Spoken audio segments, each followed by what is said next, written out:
The Play Nintendo website has lots of printable Pikmin themed crafts, and while they're pretty clearly made for small children, I wanted to see how they would hold up to a Pikmin fan's standard. In this video, I'll be doing some of the Pikmin crafts available in the printable section of Play Nintendo's website and giving them each a rating 1 through 10. The first craft I did was the DIY Pikmin bookmark. The first step was to cut out everything, so that meant all of these teeny tiny little Pikmin designs, which was not fun. Then it had me use packing tape as a sort of window into the bookmark, and finally, after all of that work, I got to decorate the bookmark before sealing it in for all eternity. While it was fun to decorate, it was a lot of work, and honestly, it seems like the kind of craft that a child would want to decorate, then make their parent do all the hard work, cutting and taping to get it set up, especially since the website literally says to ask a parent or adult to help. I give this craft a 7 out of 10. Next up is the paper Pikmin.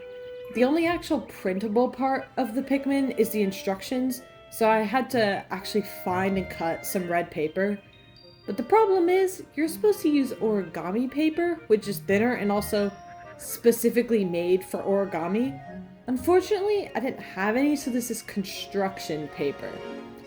Another problem is that the instructions are very confusing, and so much of it just didn't make sense to me.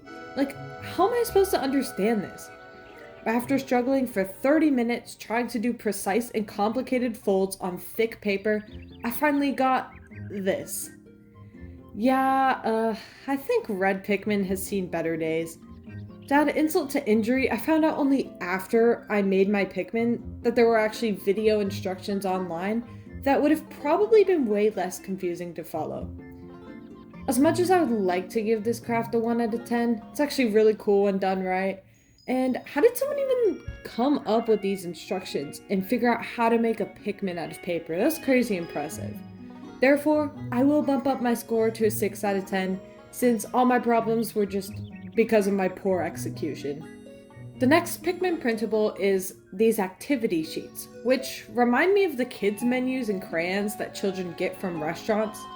So of course, I had to break out the Twistables to fill these out. At the time of recording this, they had the classic activity sheet and a holiday-themed one. But if you look on the website now, instead of the holiday one, there's this one, which has a very difficult math problem. Like, I can't believe they expect me to count all the way to 5. Once again, these are clearly made for small children, but I'd be lying if I said I didn't enjoy the mazes and word searches. 5 out of 10. This next one is Pikmin coloring pages. There were a few different sets to choose from, but I decided on this one with the different Pikmin types. I mean, it's a coloring page. It's pretty self-explanatory. But I actually had a lot of fun coloring these. It was really relaxing. No cutting, no taping, no folding. Just good old-fashioned pencil on paper. It's a simple craft, but sometimes it's really nice to take a break and just do something nostalgic. 8 out of 10.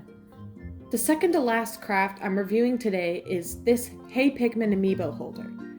Why the Hey Pikmin amiibo even needs a holder, we'll never know. But I'm still gonna make it anyways.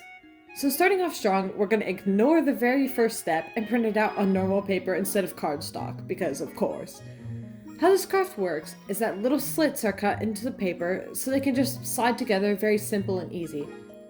Of course, my final product was very flimsy, but I think it came together pretty nicely, all things considered. 7 out of 10. The final Pikmin craft for today is these Pikmin headbands, in case you've ever just had the urge to become a Pikmin. I chose to make the blue one, but there's a red and yellow Pikmin too. Once all the strips are cut out and taped together, you have to awkwardly kind of measure your head and make sure the headband is the right size, which is what I'm doing here. Now, I can pretend I'm a Pikmin and explore the world around me. The stem is a little floppy, once again because I didn't use cardstock, and honestly, while this is a fun little craft, it could easily be made without needing the printable by just cutting colored paper. Despite that, it's still fun to goof around with for a bit. 6 out of 10. In conclusion, while not all of the crafts are worth your time, I'd still recommend checking them out if you're ever bored or just want to relax and have some goofy, childlike Pikmin fun. Thanks so much for watching, and here's my final rankings of the Pikmin crafts on Play Nintendo.